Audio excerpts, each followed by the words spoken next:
Director of Student Development at Brewster, and I work in the Student Life office. I've been at Brewster for 11 years. So I grew up in a really small college town called Potsdam in upstate New York. I went to public school through my sophomore year and then decided to go to boarding school myself. Repeated my sophomore year at Loomis Chaffee in Windsor, Connecticut. So I was there for 3 years. Graduated from there and headed to Rensselaer Polytechnic Institute, RPI, where I played college hockey at the Division I level. So that was a really awesome experience. My father was the head of school for 12 years, and he had been here for 2 or 3 years. And I was looking for a job. I wasn't loving where I was at. So I decided to make the move here. I really didn't want to. I didn't want to work for my dad, but it was a good opportunity to get some experience in admissions, and then persuaded me to do it. And I kind of thought, I'll only be there for 1 year, maybe 2. 11 years later, here I am.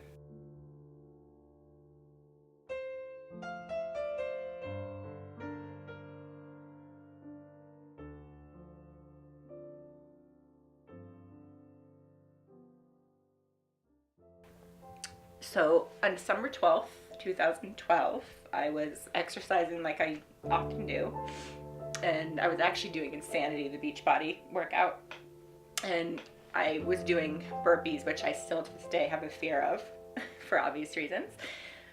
So I was doing burpees, and I stood up and I had this sudden severe head pain. It felt like I had an elephant on my head, and my neck was sore, and it's like, what's going on? So I called my mom at the time, and she was like, I can't talk to you right now, I'm at the vet, and hung up on me. And I called my dad, and I said, Dad, and I actually at this point had been vomiting, and I tried to like go outside because I felt like I was going to pass out. So I called him, and I said, Dad, something's not right. And he's like, okay. He was in the office. He's like, I'll be right over.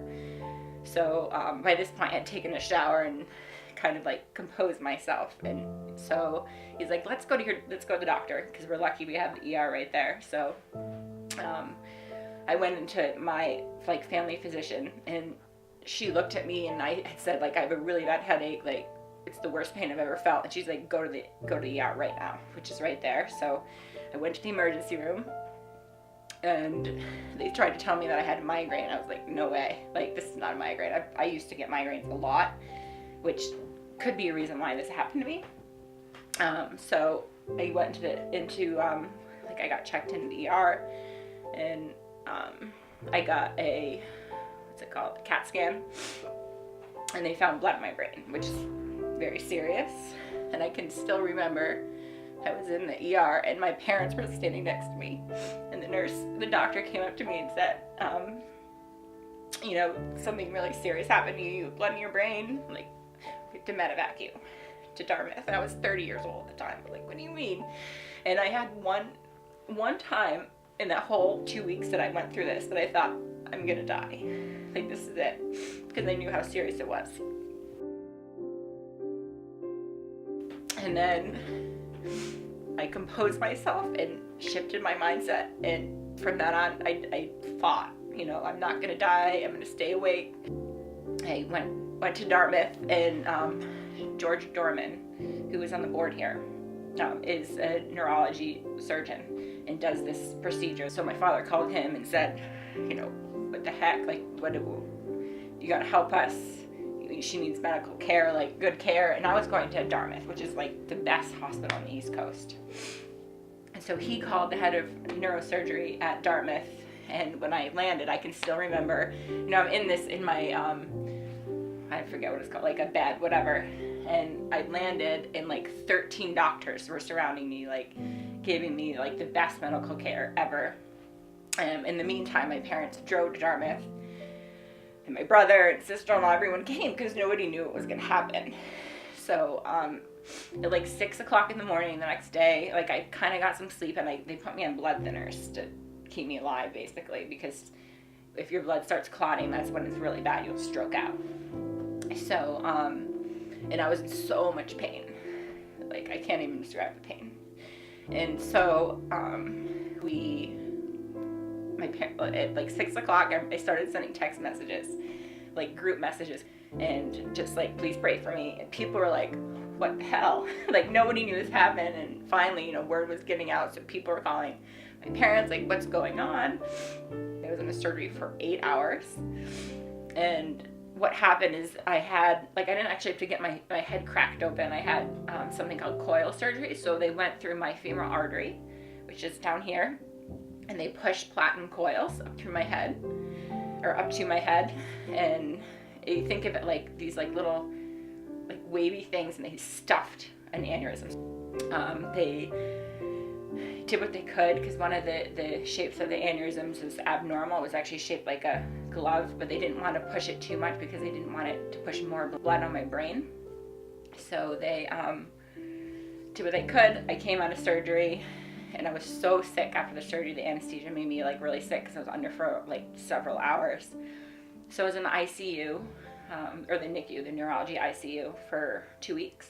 After that point, I didn't get out of bed for about a week.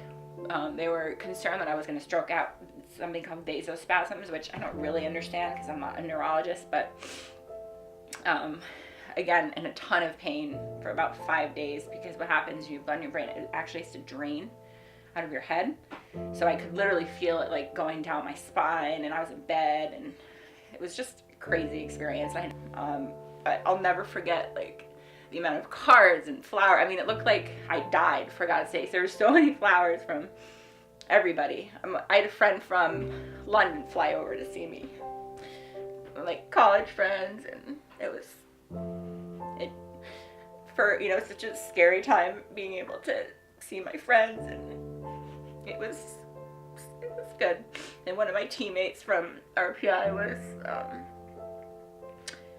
was a orthopedic surgeon there at Dartmouth, so she was able to be there with me, and it was really helpful to have somebody in the medical field be able to talk to me about what was going on.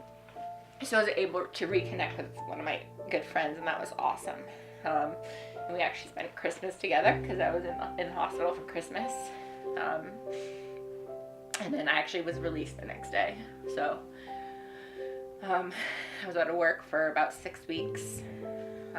And I ended up having to get another surgery because what happens with the coils is sometimes they settle on my head. And it happened to me, so they had to push some more up, and which wasn't a big deal. I was only in the hospital for a few days. And actually, I'm getting my MRI in a couple days. I get checked every year, and it's always a scary day because you never know what they're going to find. But I'm lucky because not 1 in 50 people has this condition, and they don't know it. And so people will often die of these immediately. It's actually very rare what happened to me, which is something that I think about often, like, why me? And that's part of the reason why it's so hard to talk about. And because I'm not one to be super spiritual, but somebody was looking out for me.